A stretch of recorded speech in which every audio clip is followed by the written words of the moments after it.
Assalamualaikum warahmatullahi wabarakatuh.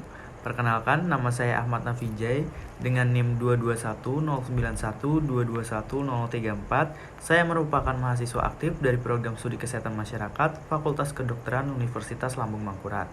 Di sini saya akan menjelaskan mengenai salah satu kompetensi dasar dari sarjana kesehatan masyarakat, yaitu mampu melaksanakan pemberdayaan masyarakat. Tentunya sebelum kita membahas mengenai hal tersebut, di sini saya akan menyampaikan tentang 8 kompetensi dari sarjana kesehatan masyarakat. Yang pertama yaitu mampu melakukan kajian dan analisis situasi atau analisis assessment skill.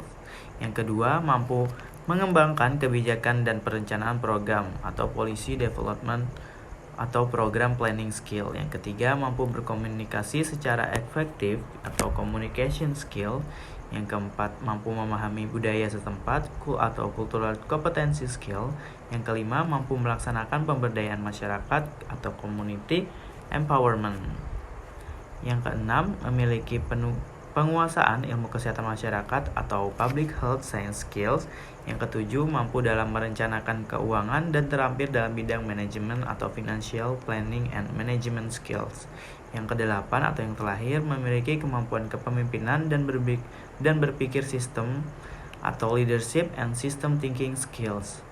Nah, jadi itu tadi adalah 8 kompetensi dari sarjana kesehatan masyarakat. Di sini saya akan menjelaskan lebih lanjut mengenai poin nomor 5, yaitu mampu melaksanakan pemberdayaan masyarakat.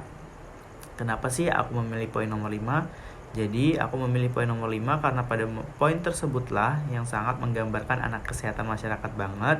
Dan juga dalam poin nomor 5 tersebut mencakup poin-poin yang lain, contohnya poin nomor 3 yaitu mampu berkomunikasi secara efektif, dan juga poin nomor 6 yaitu memiliki penguasaan ilmu kesehatan masyarakat. Karena sebagai seorang yang memiliki kemampuan melaksanakan pemberdayaan, berarti orang tersebut juga harus mampu berkomunikasi yang baik dan juga mengetahui mengenai kesehatan guna mempengaruhi suatu komunitas menjadi lebih baik. Baiklah, jadi apa sih yang dimaksud dengan mampu melaksanakan pemberdayaan masyarakat? Baik, langsung saja, pemberdayaan masyarakat adalah suatu upaya atau proses untuk menumbuhkan kesadaran, kemauan, dan kemampuan masyarakat dengan mengenali, mengatasi, memelihara, melindungi, dan meningkatkan kesejahteraan mereka sendiri. Dalam bidang kesehatan, pemberdayaan masyarakat ialah upaya atau proses untuk menumbuhkan kesadaran, kemauan, dan kemampuan dalam memelihara dan meningkatkan kesehatan juga. Nah, tujuan dari pemberdayaan masyarakat di bidang kesehatan adalah 1. Tumbuhnya kesadaran, pengetahuan, dan pemahaman akan kesehatan bagi individu, kelompok, dan masyarakat. Pengetahuan dan kesadaran tentang cara memelihara dan meningkatkan kesehatan awal dari keberdayaan masyarakat.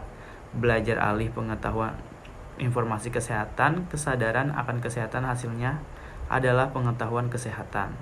Yang kedua, timbulnya kemauan atau kehendak ialah sebagai bentuk lanjutan dari kesadaran dan pemahaman terhadap objek dalam hal ini yaitu kesehatan.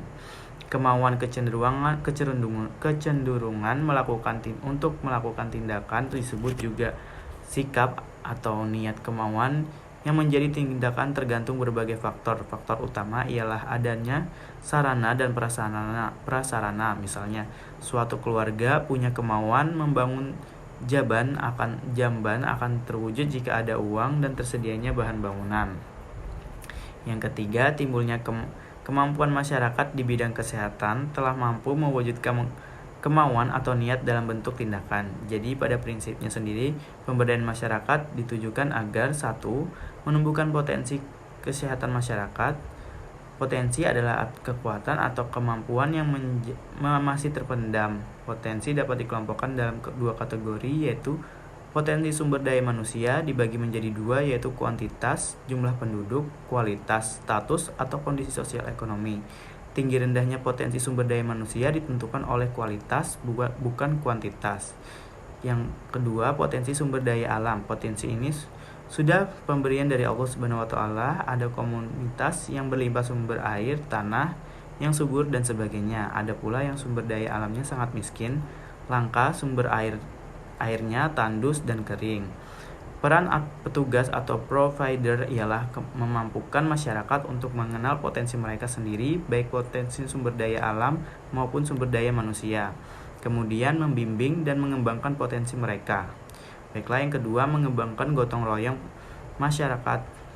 Potensi masyarakat tidak akan tumbuh tanpa gotong royong, karena gotong royong merupakan budaya asli bangsa Indonesia yang sudah tumbuh sejak berabad-abad. Peran petugas adalah memotivasi dan memfasilitasinya. Pendekatan untuk gotong royong ini harus lewat tokoh masyarakat. Yang ketiga, menggali kontribusi masyarakat. Kontribusi bisa berbentuk tenaga, pemikiran ide, dana, bahan bangunan, dan sebagainya.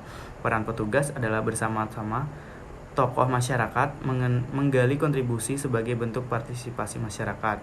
Yang keempat, menjalin kemitraan. Kemitraan adalah suatu jalinan kerja antara berbagai sektor pembangunan baik pemerintah, swasta maupun LSM. Peran petugas ialah memfasilitasi advokasi pada sektor pembangunan, misalnya pemerintah daerah, Kimprafsil, dan lain-lain. Yang kelima yaitu desentralisasi. Pemberdayaan masyarakat akan memberikan kesempatan pada masyarakat lokal untuk mengembangkan potensi daerahnya. Karena itu, segala bentuk keputusan diserahkan ke tingkat operasional, yaitu masyarakat setempat. Peran lembaga di atasnya adalah sebagai fasilitator dan motivator. Baiklah, itu saja yang dapat saya sampaikan. Mohon maaf apabila terdapat kesalahan dalam perbuatan dan penyampaian kata.